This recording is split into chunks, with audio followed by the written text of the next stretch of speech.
Hello everyone.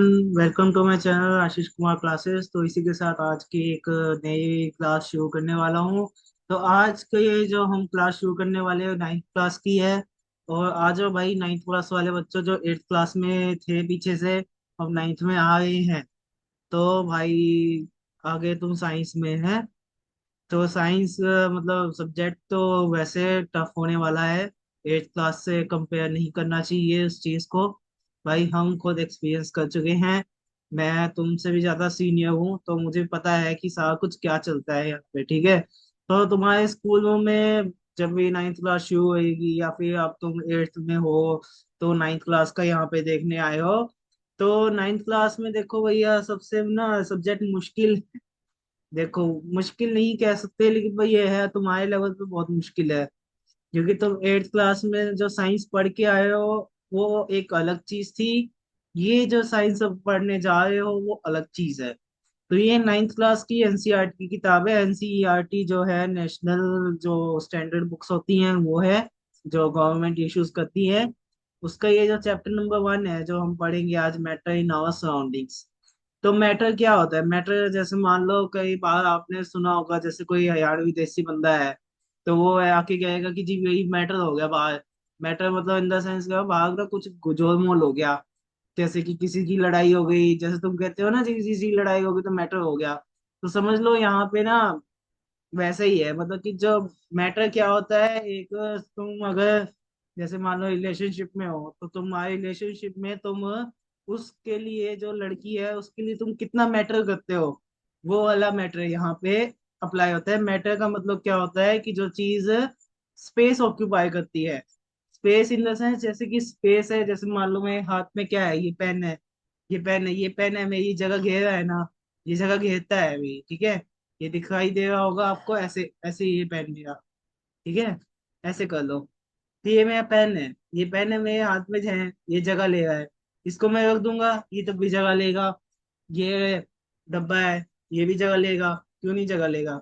तो मतलब in short ये होता है, मैटर क्या होता है कि हमारे आसपास की जो चीजें होती है और जो चीज अपना स्पेस ऑक्यूपाई है और जिसका मास भी है और उसका डिफरेंट डिफरेंट साइज भी है।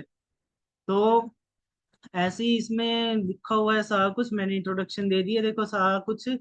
देखो तो इसमें क्या लिखा है, ये डिफाइन लिखा, we can also see as we look around that all the things mentioned above occupy space. जो भी ऊपर चीजें जो मेंशन कर रखी, जैसे मान लो टेक्सचर्स हो गए, साइज हो गया, जो भी है, पत्थर भी हो गया, सांस जहाँ लेते हैं वो भी तो एक स्पेस है।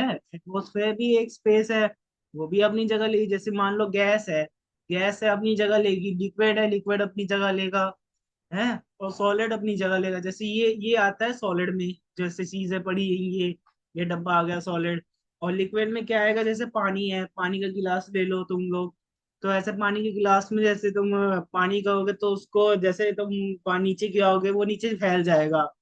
तो वैसे ही है। और जो तुम्हारा गैस होगा वो तो हर जगह ही है। जैसे मान लो ऑक्सीजन है तुम्हारी गैस, जिसमें तुम सांस ले रहे हो अभी बैठ के, तो वही वाली गैस हो गई।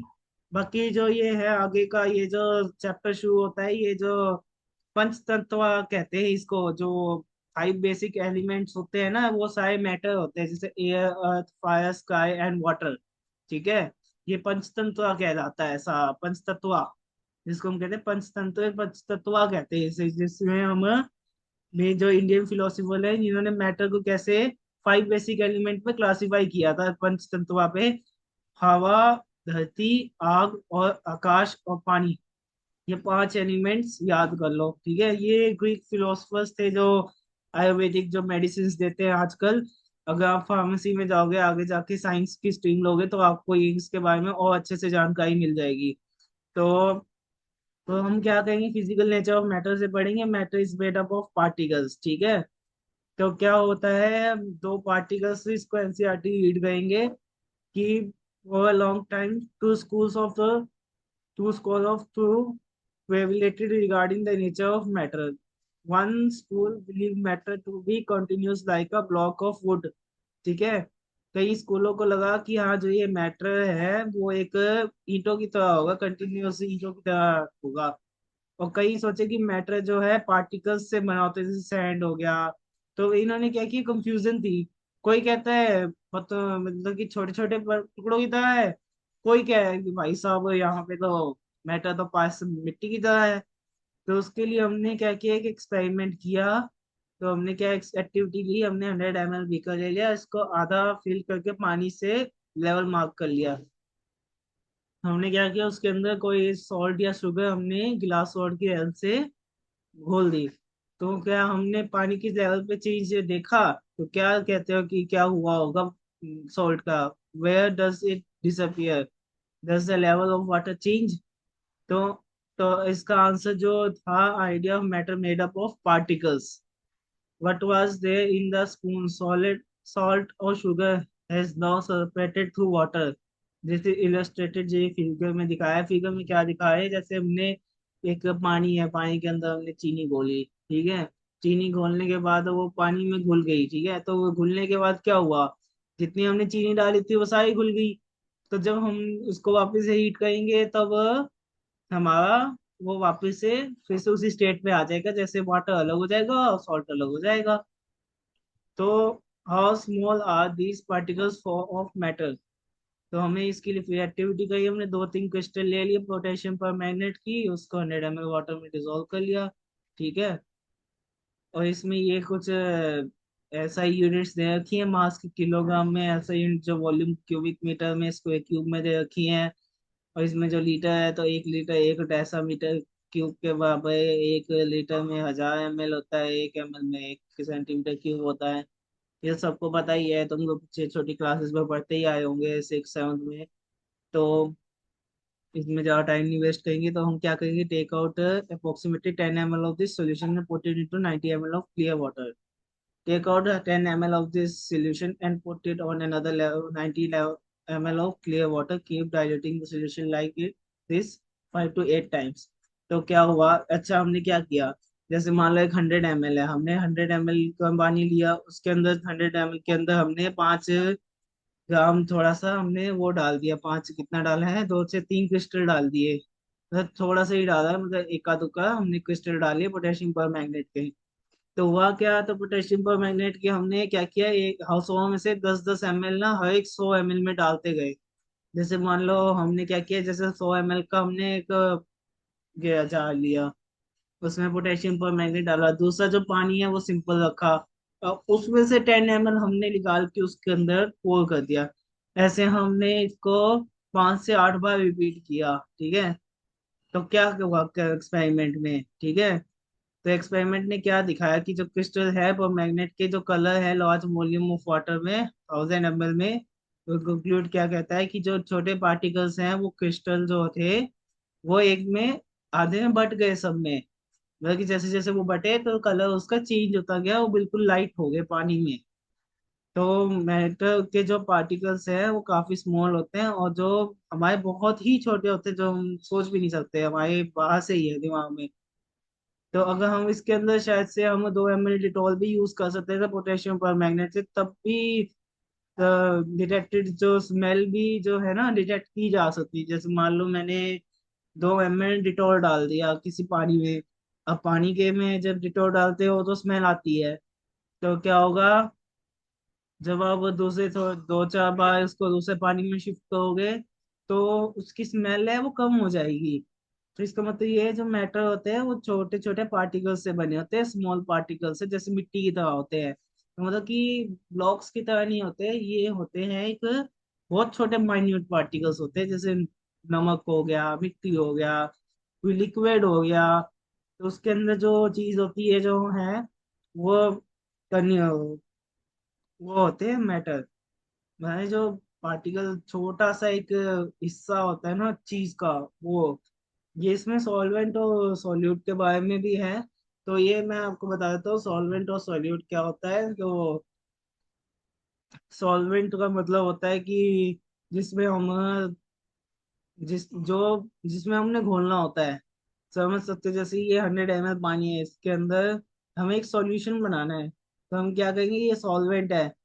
एक होता है सॉल्यूट, सॉल्यूट हमेशा लेस क्वांटिटी में होता है, less quantity in the sense मतलब कि सॉल्यूट हमेशा छोटा होगा, जैसे मानो नमक हो गया, चीनी हो गया, तो ये सॉल्यूट होगा। और जो सॉल्वेंट है जिसके अंदर हम डाल रहे हैं, जो होगा पानी हो सकता है, अल्कोहल हो सकता है, कुछ भी हो सकता है, जो ही तो है ना पानी होएगा।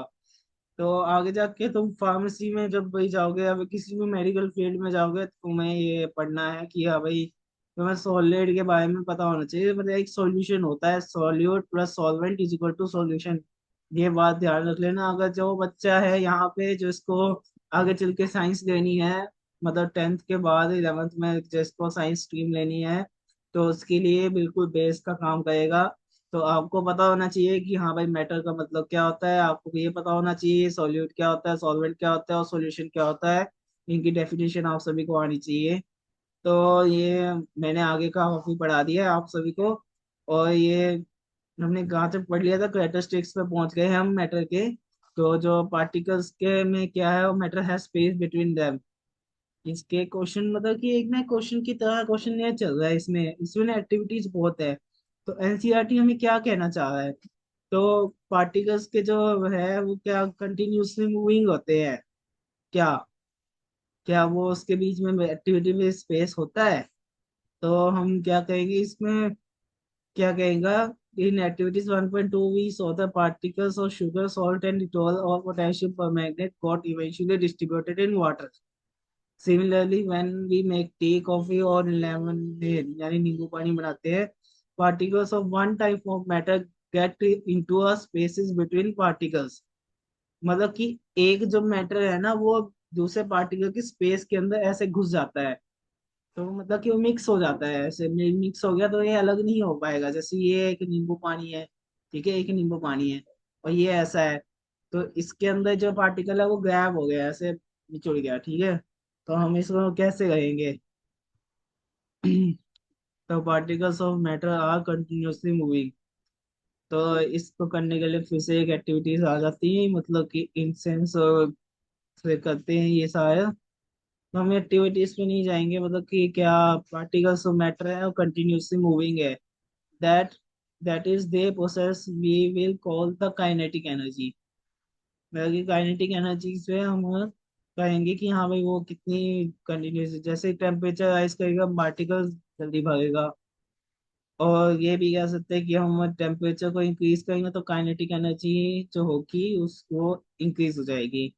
तो हम तीन एक्टिविटीज से क्या ऑब्जर्व करते हैं, जो पार्टिकल ऑफ मैटर है intermix on they own with each other, मतलब अपने आप में ही घुल मिल जाते हैं। मतलब ऐसा नहीं होता, जैसे मैंने आपको बताया कि पार्टिकल कैसे घुल मिलते हैं, तो ऐसे ही ये घुल जाते हैं। तो ये हमारे जो है कंटिन्यूसली मूविंग होते हैं, बाकी हमारे में कंटिन्यूसली मूविंग होते हैं, ठीक है।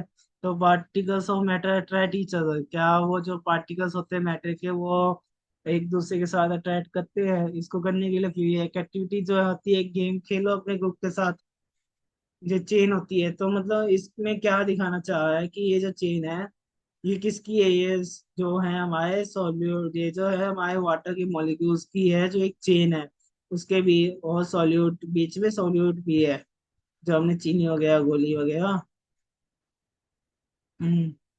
Particles of matter have force, ठीक है, फोर्स होता है acting between them, this force keep the particles together, the strength of force attraction varies from one kind of matter to another. तो इसमें ये वाले क्वेश्चंस भी कई बार आ जाते हैं, ये वाले जो क्वेश्चंस होते हैं 9th क्लास में, तो आप पढ़ सकते हैं। बाकी स्टेट्स ऑफ मैटर आ जाती है, तो स्टेट ऑफ मैटर मैंने बताया था शुरू में ही क्या होते हैं, एक सॉलिड होता है, एक लिक्विड होता है और एक गैस स्टेट होती है, ठीक है। सॉलिड और लिक्विड है इसमें, ठीक है, और गैसियस स्टेट, ठीक है। ये सारी स्टेट्स होती है सॉलिड लिक्विड गैस में, कैसे कैसे जो है मैटर है क्या क्या होता है। देखो इसमें ना काफी, जब ये बहुत आसान चीजें हैं, बहुत ज्यादा आसान, अभी बहुत हाई लेवल नहीं है। तो हाई लेवल में पढ़ोगे तो आपको ये बहुत छोटा लगेगा। बाकी तो अभी आप सब आए हो 9th क्लास में तो आपको लगेगा ही। तो स्टेट ऑफ मैटर आ गया है हमारा। तो स्टेट ऑफ मैटर में हम क्या कहेंगे कि एक सॉलिड स्टेट में, जैसे सॉलिड क्या होता है मैटर मैंने बताया था शुरू में, जैसे ये हो गया, ये इसको क्या बोलते हैं, ये जो स्पेस है ये सॉलिड है। मतलब इसमें क्या होगा, जो ये इसके पार्टिकल्स होंगे ना, अगर हम इसके पार्टिकल्स को यहाँ से देखेंगे, तो वो जो पार्टिकल्स है एक क्या कहते हैं, एक लाइन में होंगे, इनके अंदर स्पेस नहीं होएगी। तो इसकी शेप होएगी, इसकी जो है शेप है, जैसे मान लो इसकी शेप है, इसकी क्या शेप है, राउंड है ना ये जो पेन है इसकी भी कोई शेप है, ये कैसा है, स्ट्रेट है। ये जो मेरी हाथ में एक रजिस्टर है, ये किसका है, कैसा है, ठीक है। तो ये वाला हाथ में मैंने रजिस्टर लिया है, कैसे है ये, ठीक है। तो इसी हिसाब से जैसे चलता रहता है, जो भी आपके हाथ में होगा आप वो देख लोगे। तो जो सॉलिड है वो एक स्पेस ऑक्यूपाई करता है, और लिक्विड भी है स्पेस ऑक्यूपाई करती है, लेकिन उसकी कोई फिक्स स्पेस होती नहीं है। और लिक्विड की एक फिक्स वॉल्यूम होती है। इसमें वॉल्यूम होती नहीं सॉलिड में। लिक्विड में वॉल्यूम होती है। और गैस में तो साई ही हो जाती है, मतलब कि जैसे ऑक्सीजन हर जगह एयर प्रेजेंट है। तो जैसे कि मान लो कोई भी नेचुरल प्रोसेस होएगा, तो जैसे कि हम नीचे से गैस निकालते हुए वगैरह है, तो ये जो है गैसियस स्टेट है, ठीक है। तो गैस जो है हवा में फैलती है, ठीक है। गैस का ऐसा नहीं है कि कोई फिक्स शेप है, कोई शेप में। शेप के अकॉर्डिंग अगर देखते हैं तो सॉलिड की शेप डिफाइन होती है, लिक्विड की शेप डिफाइन नहीं होती। जिसमें भी डालो लिक्विड को वो बन जाएगा। जैसे मान लो पानी है, एक आपने दूसरे कंटेनर में डाला है, जैसे गिलास में डाल दिया, गिलास में उसको जार में डालोगे तो जार का ही शेप ले लेगा। ऐसे ही क्या होगा जो, और जो गैस है वो तो पूरा जार पकड़ लेगा। वो क्या है, वो मतलब कि सारी जगह ले लेता है गैस। तो गैस ना एक खुली चीज है, ठीक है। बस यही सब लिखा है इसके अंदर आपको जो है, और बस इसके बारे में, फ्लूइड के बारे में बता रखा है। और फ्लूइड एक बार फ्लो करता है, अपनी शेप चेंज कर लेता है, जो कि एजिड नहीं होता। जो सॉलिड होता है वो एजिड होता है। जो ठोस होता है ना, लिक्विड ठोस तो ही ना होएगा।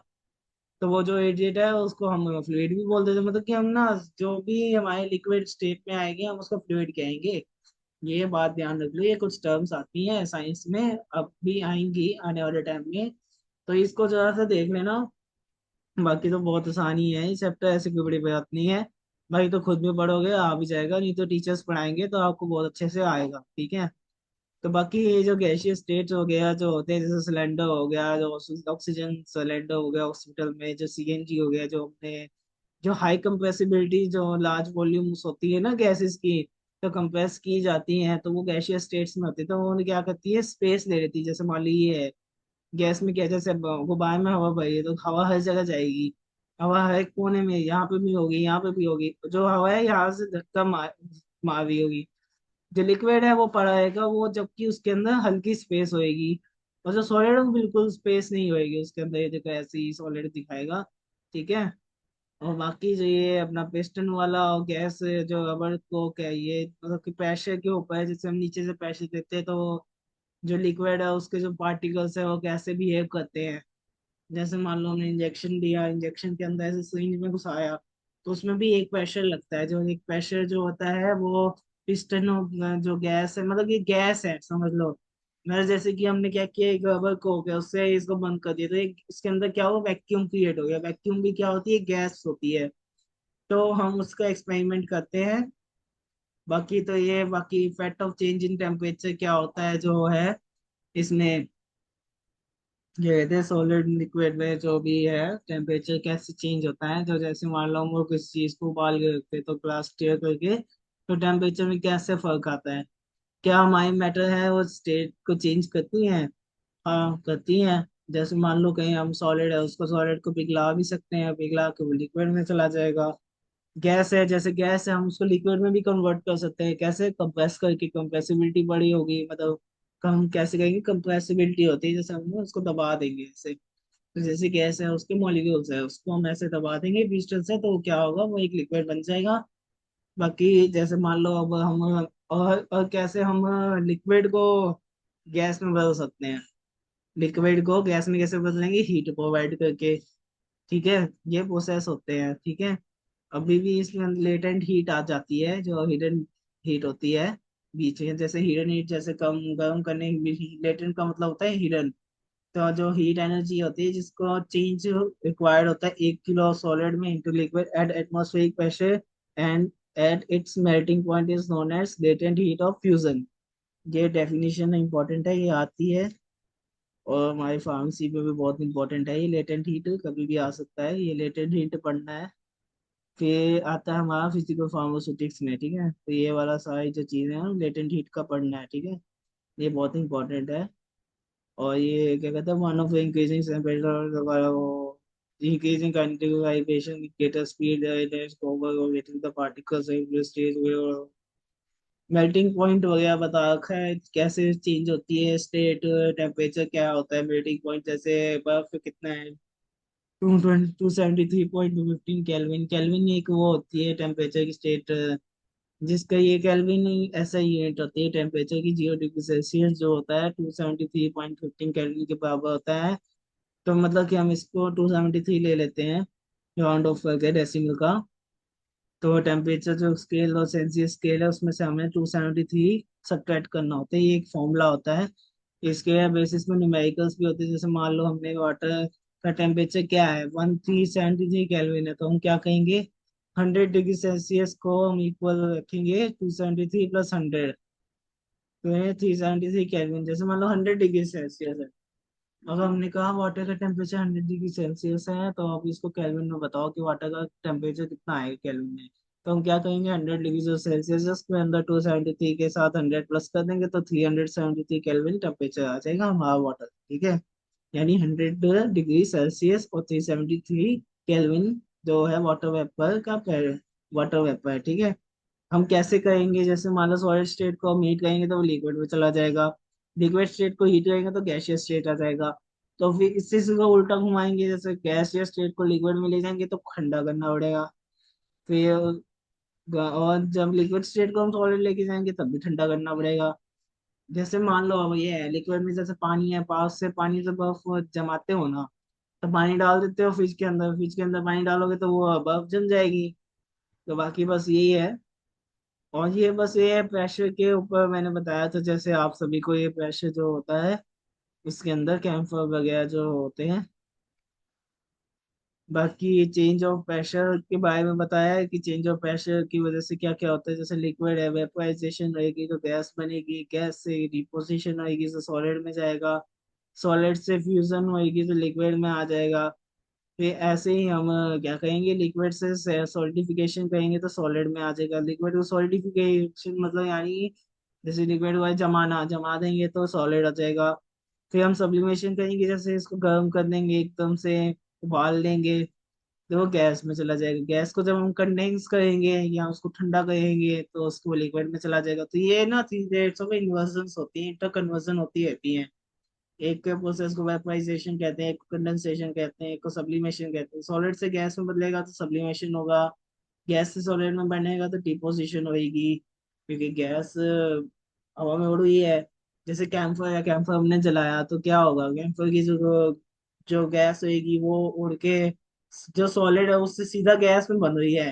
तो सब्लिमेशन हुआ है, सब्लिमेशन के साथ साथ क्या होगा डिपोजिशन भी हुआ है, क्योंकि जब हम ऊपर कुछ रखते हैं तो उसके ऊपर डिपॉजिट भी हुआ है, कुछ बन भी रहा है, ठीक है। बाकी तो एक वेपोरेशन आ जाता है। वेपोरेशन जो है heat of change of pressure में, जैसे मान लो टेम्परेचर बॉइलिंग पॉइंट और मेल्टिंग पॉइंट आते हैं इसके अंदर। जब टेम्परेचर हम बढ़ा देते हैं तो काइनेटिक क्या होती है, एनर्जी जो होती है खाने की वो इंक्रीज हो जाती है। जैसे खाना खाते समय, जैसे मम्मी घर पे खाना बना रही होती है तो एकदम से स्मेल आती है, तो वैसे ही कुछ कह सकते हैं हम इसको। बाकी तो ये वेपोरेशन पॉज कूलिंग हुई है, हम आगे वाली लेक्चर्स में पढ़ेंगे। बाकी तो ये चैप्टर ही खत्म हो चुका है, बस इसमें कुछ नहीं था। तो हम इसमें पढ़ लेते हैं जितना भी है। तो हमारा क्या ही kinetic energy factors affecting evaporation, ठीक है।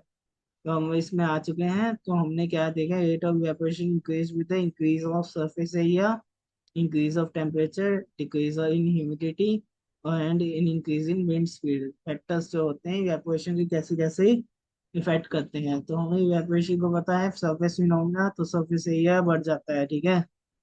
और इसका रेट ऑफ इवेपोरेशन क्या होता है, इसमें इंक्रीज हो जाते हैं while putting clothes and dry. जब हम बाहर उसको कपड़े को बाहर रखते हैं तो सरफेस एरिया जितना होगा उतनी जल्दी वो सूख जाएगा कपड़ा। टेम्परेचर बढ़ाएंगे, काइनेटिक एनर्जी के जब पार्टिकल्स के एनर्जी है वो अपना वेपर स्टेट में जाएगी, अपना वो अपना इवेपोरेट हो जाएगा। ह्यूमिडिटी है वो उसको डिक्रीज कर देंगे। तो ह्यूमिडिटी क्या होती है, जैसे मॉइस्चर कंटेंट ज़्यादा आ जाता है तो उसके अंदर जो टेम्परेचर है वो हमेशा क्या कहते हैं डिफाइंड अमाउंट में हम टेम्परेचर रखेंगे, तो जितनी ज़्यादा ह्यूमिडिटी होएगी, ह्यूमिडिटी ज़्यादा होगी तो गीला कपड़ा आएगा। अगर हम ह्यूमिडिटी कम कर देंगे, ज़्यादा गर्मी कर देंगे तो कपड़ा जल्दी सूख जाएगा, ठीक है। तो क्या है, और हम अगर विंड स्पीड मतलब हवा की जो स्पीड है वो अगर हम ज्यादा बढ़ा देंगे तो क्या होगा, जो हमें विंडी डेज के अंदर जो हमने देखा है कि हाँ भाई कपड़े जल्दी सूख जाते हैं, क्योंकि विंड स्पीड में क्या होता है, वाटर वेपर प्रेशर है ना, सारा विंड के साथ ना हवा में निकल जाते हैं। जैसे वो हवा है, नीचे सरफेस गीला है, तो ऐसे उसके अंदर से ना जाते हैं तो वो ना हवा से निकलता है। ठीक है, हवा होती है तो कपड़े जल्दी सूख जाते हैं। ठीक है। How does evaporation cause cooling, cooling कैसे होती है इवेपोरेशन के अंदर? तो कूलिंग कैसे कर लेते हैं, एक ओपन वेसल होता है तो लिक्विड कीप्स ऑन इवेपोरेटिंग, तो पार्टिकल्स होते हैं वो एब्जॉर्ब कर लेते हैं ना एनर्जी को, तो वो इवेपोरेशन के टाइम में ठंडा हो जाता है बस। जैसे नेल पॉलिश रिमूवर है, एसीटोन ऑन योर पाम, तो क्या होगा, ठंडा ठंडा लगेगा। ठीक है, causing a palm feel cool. ठीक है, एक मिनट रुक जाओ।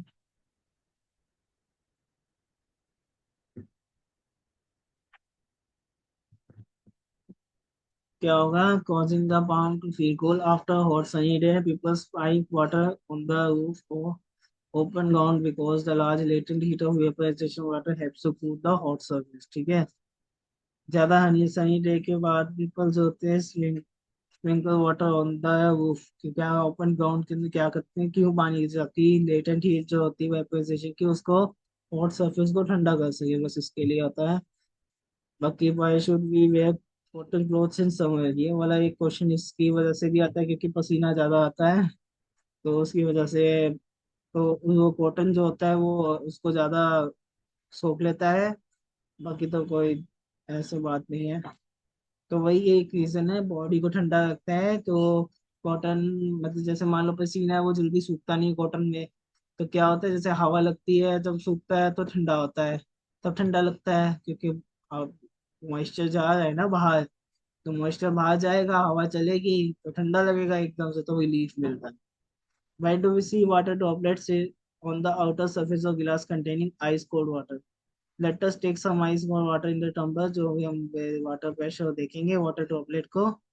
तो हम क्या, क्योंकि क्या होता है, इवेपोरेशन की है वो प्रोसेस शुरू हो जाती है, जो अंदर का जो ठंडा जो अंदर ठंडा होता है पानी, वो बाहर की तरफ आ जाता है हाई का, मतलब जैसे ऐसा होता है कि जो अंदर की कंसंट्रेशन हाई से लो में जाता है, तो हाई से लो जाने की वजह से क्या होता है, अंदर की जो चीजें होती है, जो सॉल्ट्स होते हैं वो बाहर आने शुरू हो जाते हैं।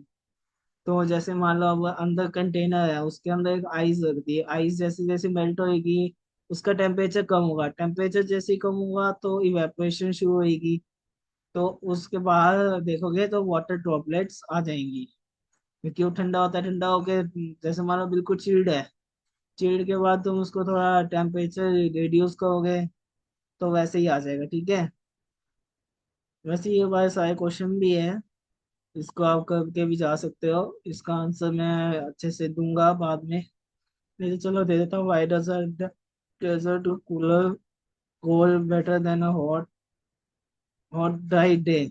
डेजर्ट कूलर कूल जो होता है वो गर्म दिन से क्यों बेहतर होते हैं वहाँ पे? अरे वो जैसे डेजर्ट में जाते हैं तो कूलर कोल्ड जो होता है वो कैसे बेटर होता है हॉट ड्राई डे से? तो वहाँ पे ऐसा होता है, पानी तो होता नहीं है, तो जहाँ पे भी पानी होता है वहाँ पे ठंडा आ जाता है, बस ठंडक आ जाती है।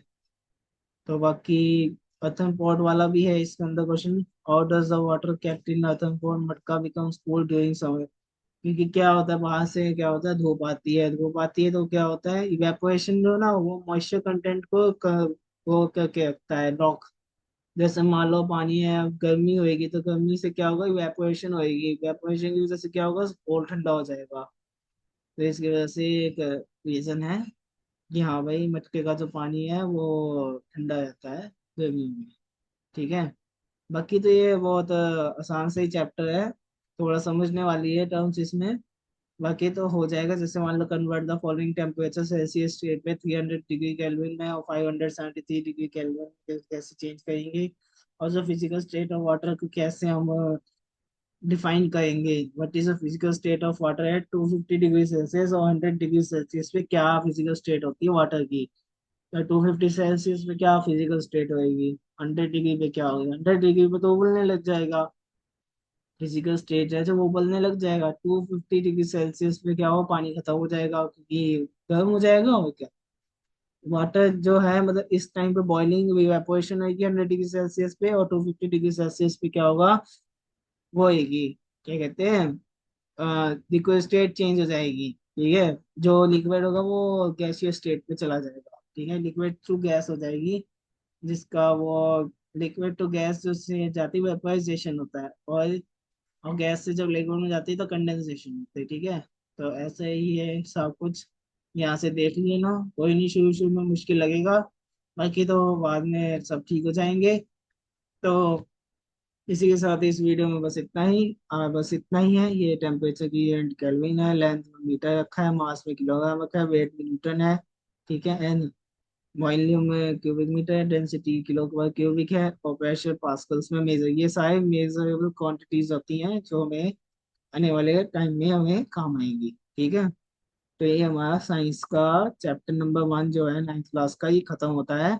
मैंने एक ही वन शॉर्ट वीडियो में ही खत्म करवा दिया सारा, क्योंकि ये बहुत मेरे लिए आसान था तो मैंने करवा दिया। बाकी तो मैंने कुछ चीजें ना भी बताई हुई होंगी तो मैं आपको फिर से रिपीट करवा दूंगा, तो कोई दिक्कत नहीं है। मैं इसका पार्ट 2 ले आऊंगा, जिसमें हम अच्छे से बैठ के हम इसको पढ़ेंगे। काफी लंबी वीडियो बनाऊंगा मैं इसकी। तो इसी के साथ आप सभी का धन्यवाद। तो ओके गाइस, ओके बाय।